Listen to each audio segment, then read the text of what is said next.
டே 30ங்க. ரொம்ப சூப்பரா அந்த டே ஸ்டார்ட் ஆச்சு. சாட்டர்டே இல்லையா? ஸோ காலையில கொஞ்சம் லேட்டா எந்திரிச்சேன். ஒரு 7:00 போல.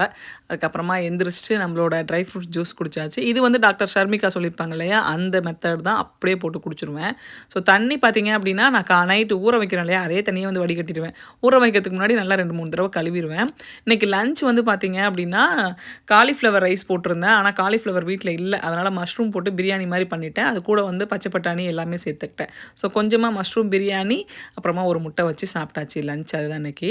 இன்னைக்கு வந்து சிஸ்டர்ஸ் டே. நானும் என் தங்கச்சியும் ரொம்ப மாசத்துக்கு அப்புறமா இன்னைக்கு வந்து பேசினோம். நாங்க இந்த மாரி பேசும்போதெல்லாம் பார்த்தீங்க அப்படின்னா, கிட்டத்தட்ட ஒரு 2 மணி நேரம், 3 மணி நேரம் பேசுவோம். என்ன பேசுவோம், ஏது பேசுவோம்லாம் எனக்கு தெரியாது. அவ கூட பேசிக்கிட்டே இன்னைக்கு சமைச்சேன். அவ கூட பேசிக்கிட்டே சாப்பிட்டேன். அவ கூட பேசிக்கிட்டே போயிட்டு துணி மடிக்கிறது எல்லா வேலையும் செஞ்சுட்டு இருந்தேன். சிஸ்டர் அப்படின்னா அப்படிதானே. அந்த ஒரு பாண்ட் இருந்துட்டா போதும். சின்ன வயசுல நானும் அவளும் பயங்கரமா சண்டை போட்டுக்குவோம். ஆனா இப்ப அவள விட்டா எனக்கு யாரும் இல்ல. என்ன விட்டா அவளுக்கும் யாரும் இல்ல.